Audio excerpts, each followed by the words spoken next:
try to share videos that are both useful and interesting to me. It's probably selfish for me to just share things that are interesting to me, but I feel like some of the things that I'm doing in the gym might pique someone's interest and get them moving. So that's kind of the basis for that. I share videos that are useful because I know, especially right now, there are a lot of people that are stuck at home, gyms are closed, they're trying to figure out what the hell they're supposed to be doing and how they can attack some of their fitness goals. So this video is for you guys.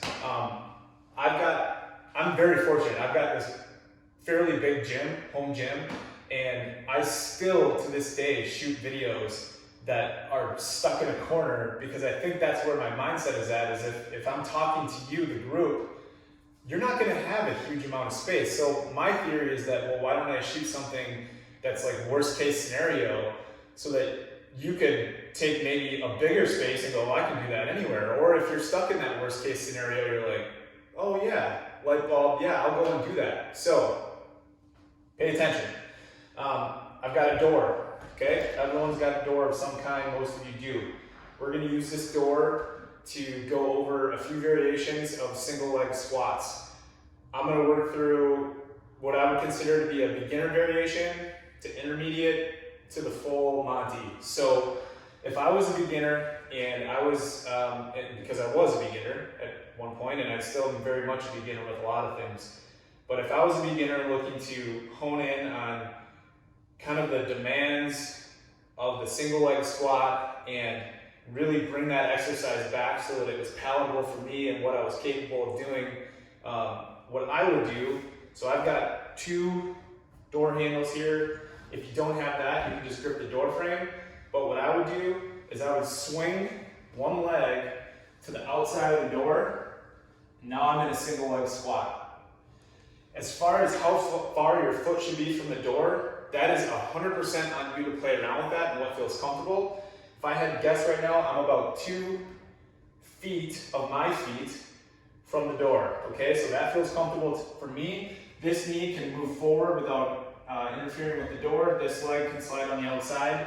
I'm using the door handle to limit or reduce the load on the way down and also help me with the load on the way up. So I'm very much using this for assistance. I'm also using this to stabilize me, help me with balance, coordination, and mechanics. Okay, so this is an awesome variation, extremely resourceful. You can do this anywhere.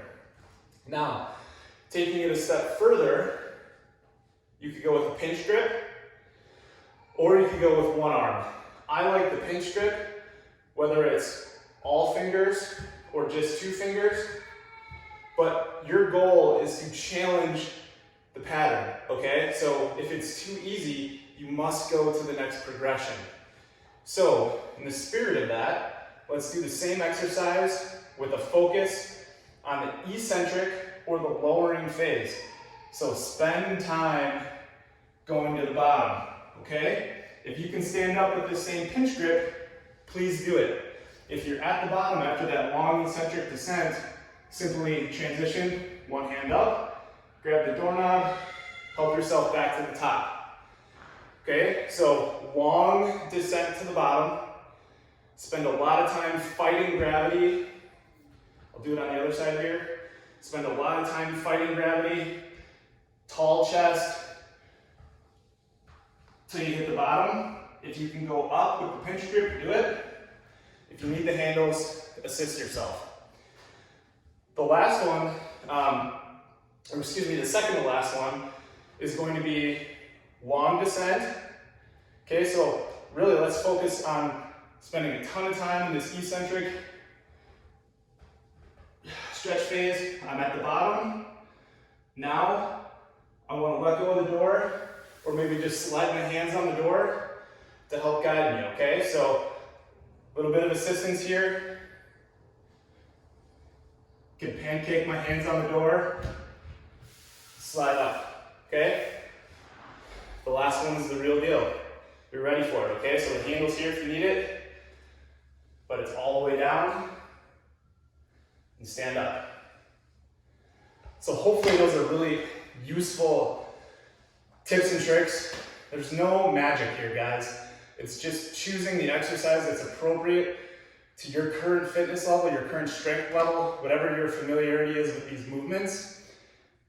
Picking that exercise, hammering it, going to the next progression until you find yourself in a completely different spot down the road with consistency, practice, and effort. Cheers.